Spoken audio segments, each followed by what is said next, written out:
ఆకాశవాణి ప్రాంతీయ వార్తలు చదువుతున్నది పొన్నగంటి సుధా. ముందుగా ముఖ్యాంశాలు. సైబర్ నేరాలకు పాల్పడే వారిపై కఠిన చర్యలు తీసుకుంటామని డీజీపీ ద్వారకా తిరుమలరావు హెచ్చరించారు. ఉత్తరాంధ్ర గిరిజనుల ఆరాధ్య దేవత శంబర పోలమాంబ అమ్మవారి సినిమాను సంబరం ఈరోజు ఘనంగా జరిగింది. గుంటూరు జిల్లా సర్వతోముఖాభివృద్ధికి కృషి చేస్తున్నామని ఇన్ఛార్జి మంత్రి కందుల దుర్గేష్ తెలిపారు. ద్విచక్ర వాహనదారులు హెల్మెట్ ధరించడం తలకు భారంగా భావించవద్దని ఏలూరు జిల్లా కలెక్టర్ కె వెట్రిసెల్వి సూచించారు. మత్స్య పరిశ్రమలో అవలంబిస్తున్న విధానాలు నేటి తరానికి తెలియజేయాలనే ఉద్దేశంతో ఈరోజు విశాఖ హార్బర్లో ఓపెన్ హౌస్ ప్రదర్శన నిర్వహించారు. ఇక వార్తల వివరాలు. గంజాయి మాదక ద్రవ్యాల నియంత్రణపై ప్రభుత్వం చేపట్టిన చర్యలు క్రమంగా సత్ఫలితాలు ఇస్తున్నాయని డీజీపీ ద్వారకా తిరుమలరావు తెలిపారు.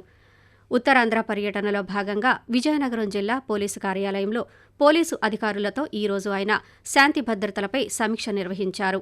అనంతరం పాత్రికేయులతో మాట్లాడుతూ గంజాయి మాదక ద్రవ్యాల నియంత్రణ లక్ష్యంగా రాష్ట్ర ప్రభుత్వం సబ్ కమిటీని ఏర్పాటు చేసిందన్నారు. ఆ మేరకు ఈగల్ టీం అనే స్పెషల్ ఫోర్సును నియమించామన్నారు. డిజిటల్ అరెస్టు పేరిట సైబర్ నేరగాళ్లు బాధితులను భయపెట్టి నగదు దోచుకుంటున్నారని, ఇలాంటి మోసాల పట్ల అప్రమత్తంగా ఉండాలని సూచించారు. అసలు డిజిటల్ అరెస్టు అనేదే లేదని స్పష్టం చేశారు. సైబర్ నేరాలకు పాల్పడే వారిపై కఠిన చర్యలు తీసుకుంటామని హెచ్చరించారు.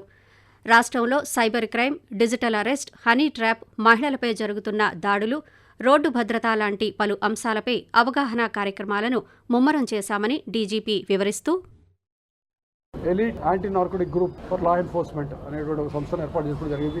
ఈ మధ్యనే పెద్ద ఎత్తున గంజాయి సాగుని డిస్ట్రాయ్ చేయడం మీరు చూశారు. సంకల్పం అనేటువంటి కార్యక్రమం ద్వారా ముఖ్యంగా విద్యార్థులని, కాలేజీ స్కూల్ విద్యార్థులందరినీ కూడా అటు దృష్టి మళ్ళకుండా చేయాలనేటువంటి ఆలోచన ఉంది. సంకల్పంలోనే ఇంకో భాగం సైబర్ క్రైమ్ లో చాలా పెద్ద ఎత్తున జరుగుతూ ఉంది. ఇప్పుడు ప్రతి జిల్లాలో కూడా ఒక సైబర్ క్రైమ్ పోలీస్ స్టేషన్ పెట్టాలని, లైంగిక అత్యాచారం జరగడం సిగ్గుపడాల్సినటువంటి క్రైమ్ ఇది. దీన్ని కూడా మేము చాలా సీరియస్ గా తీసుకొని చాలా ఎగ్జాంపులరీ పనిష్మెంట్ వచ్చే విధంగా ఏర్పాటు జరుగుతుంది.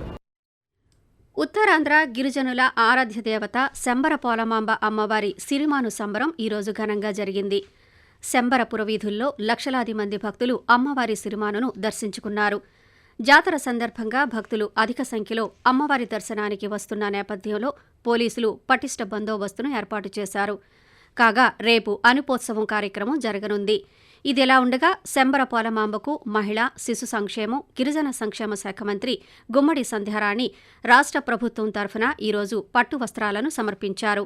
అనంతరం ఆమె పాత్రికేయులతో మాట్లాడుతూ శంబర పోలమాంబకు పట్టు వస్త్రాలు సమర్పించడం ఆనందంగా ఉందన్నారు.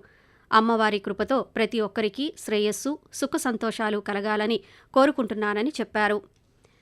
గుంటూరు జిల్లా ఇన్ఛార్జి మంత్రి కందుల దుర్గేష్ అధ్యక్షతన ఈరోజు జిల్లా సమీక్షా కమిటీ సమావేశాన్ని నిర్వహించారు.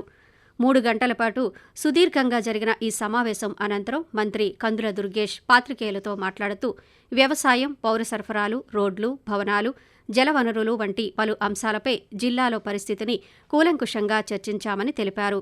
ముఖ్యంగా రాష్ట్ర ప్రభుత్వం ప్రతిష్టాత్మకంగా అమలు చేస్తున్న దీపం 2, రైతు భరోసా వంటి కార్యక్రమాలు మరింత మెరుగ్గా ఎలా అమలు చేయాలో సమగ్రంగా చర్చించి అధికారులకు పలు సూచనలు చేశామని మంత్రి వివరిస్తూ, గుంటూరు లాంటి చరిత్రాత్మక పట్టణంలో ఉన్నటువంటి సమస్యలు, వీటన్నిటి మీద కూడా ప్రత్యేక దృష్టి పెట్టి వాటిని ఏ రకంగా ముందుకు తీసుకెళ్లాలనేటువంటిది ఆలోచన చేయడం జరిగింది. మరింత మెరుగ్గా తీసుకెళ్లటం ఎలాగా, మరింత చురుగ్గా ముందుకు వెళ్ళటం ఎలాగనేటువంటి అంశాల మీద కూడా చర్చించాం. రాజకీయ నాయకత్వం, అధికారులు కలిసి హ్యాండ్ ఇన్ హ్యాండ్ వెళ్లి జిల్లాని అన్ని రకాలుగా ముందుకు తీసుకెళ్లి సర్వతోముఖంగా అభివృద్ధి చేసి అగ్రగామి జిల్లాగా నిలబెట్టడం ఎలాగనేటువంటి దాని మీదే మేము పెద్ద ప్రయత్నం చేస్తా ఉన్నాం. రోడ్డు భద్రత మాసోత్సవాల్లో భాగంగా ఈరోజు ఏలూరులో నిర్వహించిన ర్యాలీలో పాల్గొన్న జిల్లా కలెక్టర్ కె వెట్రిసెల్వి ద్విచక్ర వాహనదారులకు హెల్మెట్ ఆవశ్యకతను వివరించారు. హెల్మెట్ లేకుండా వెళుతున్న ద్విచక్ర వాహనదారులను స్వయంగా ఆపి హెల్మెట్ ప్రాధాన్యతను వివరించి వారికి హెల్మెట్లను అందజేశారు. హెల్మెట్ ధరించడం తలకు భారంగా ఎంతమాత్రం భావించవద్దని సూచించారు. ఈ సందర్భంగా హెల్మెట్ లేకుండా వాహనం నడుపుతున్న వాహన చోదకుల వివరాలను తీసుకోవాలని పోలీసు అధికారులకు సూచించారు. హెల్మెట్ లేకుండా వాహనం నడుపుతున్న వారికి ఇకపై ఖచ్చితంగా అపరాధ రుసుం విధించబడుతుందని హెచ్చరించారు. ఆకాశవాణి ప్రాంతీయ వార్తలు వింటున్నారు.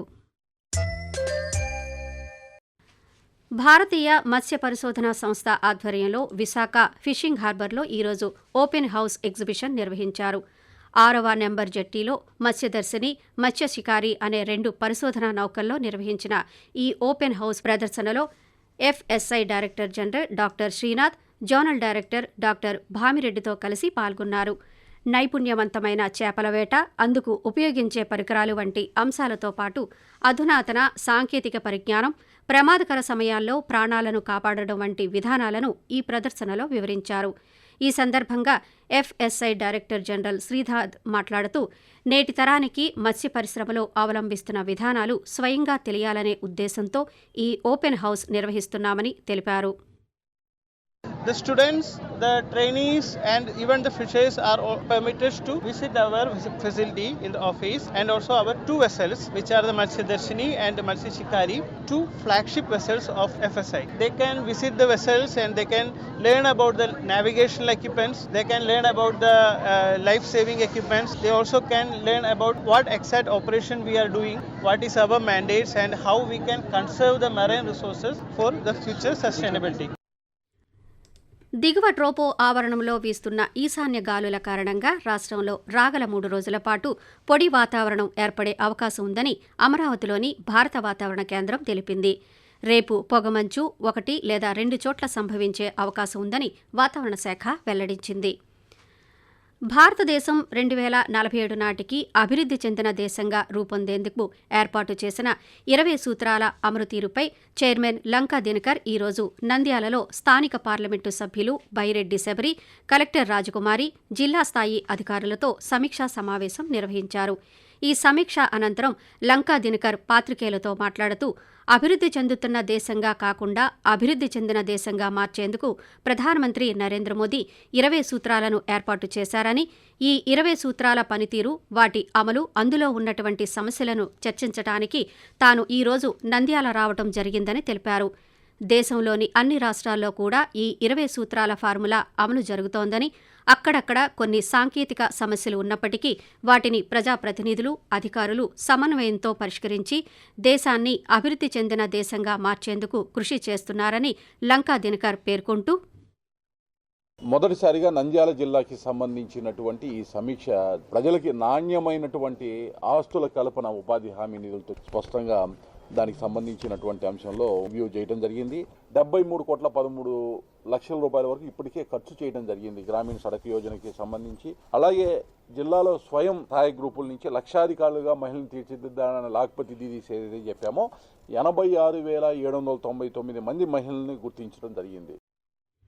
పశ్చిమ గోదావరి జిల్లా పెనుగొండలో ఈ నెల 31వ తేదీన ముఖ్యమంత్రి నారా చంద్రబాబు నాయుడు పర్యటించనున్నారు. ఈ నేపథ్యంలో ఏర్పాట్లను జిల్లా collector Chadalavada Nagarani, police superintendent Adnan Nayeem Asmi, సంయుక్త కలెక్టర్ రాహుల్ కుమార్ రెడ్డి పరిశీలించారు. పెనుగొండ నగరేశ్వర మహిషాసురమర్దిని దేవస్థానంలో శుక్రవారం నిర్వహించే శ్రీ వాసవి కన్యకా పరమేశ్వరి అమ్మవారి ఆత్మార్పణ దినోత్సవం కార్యక్రమంలో ముఖ్యమంత్రి పాల్గొననున్నారు. ఈ పర్యటనకు సంబంధించిన ఏర్పాట్లలో భాగంగా ఈరోజు జిల్లా కలెక్టర్ నాగరాణి తొలుత పెనుగొండ వ్యవసాయ మార్కెట్ యార్డులో హెలీప్యాడ్ స్థలాన్ని పరిశీలించి R&B మార్కెట్ యార్డ్ అధికారులకు పలు సూచనలు చేశారు. అనంతరం శ్రీ నగరేశ్వర మహిషాసురమర్దిని శ్రీ వాసవి కన్యకా పరమేశ్వరి అమ్మవారి దేవస్థానాన్ని సందర్శించి నగరేశ్వర స్వామిని దర్శించుకున్నారు. కేంద్ర యువజన వ్యవహారాలు, క్రీడల మంత్రిత్వ శాఖ, శ్రీకాకుళం నెహ్రూ యువ కేంద్రం సంయుక్త ఆధ్వర్యంలో అంతర్జిల్లా యూత్ ఎక్స్చేంజ్ కార్యక్రమాన్ని ఈరోజు ప్రారంభించారు. శ్రీకాకుళం జిల్లా ఉపాధి కల్పన అధికారి కె సుధా ఈ కార్యక్రమంలో ముఖ్య అతిథిగా పాల్గొన్నారు. యువత, స్థానిక నివాసితుల మధ్య స్నేహాన్ని సృష్టించడానికి ఈ కార్యక్రమం ఉపయోగపడుతుందని ఈ సందర్భంగా ఆమె పేర్కొన్నారు. ఆకాశవాణి ప్రాంతీయ వార్తలు ముగించే ముందు ముఖ్యాంశాలు మరోసారి. సైబర్ నేరాలకు పాల్పడే వారిపై కఠిన చర్యలు తీసుకుంటామని డీజీపీ ద్వారకా తిరుమలరావు హెచ్చరించారు. ఉత్తరాంధ్ర గిరిజనుల ఆరాధ్య దేవత శంబర పోలమాంబ అమ్మవారి సిరిమాను సంబరం ఈరోజు ఘనంగా జరిగింది. గుంటూరు జిల్లా సర్వతోముఖాభివృద్ధికి కృషి చేస్తున్నామని ఇన్ఛార్జి మంత్రి కందుల దుర్గేష్ తెలిపారు. ఆకాశవాణి ప్రాంతీయ వార్తలు ఇంతటితో సమాప్తం. జాతీయ వార్తలు 8:30 వింటారు.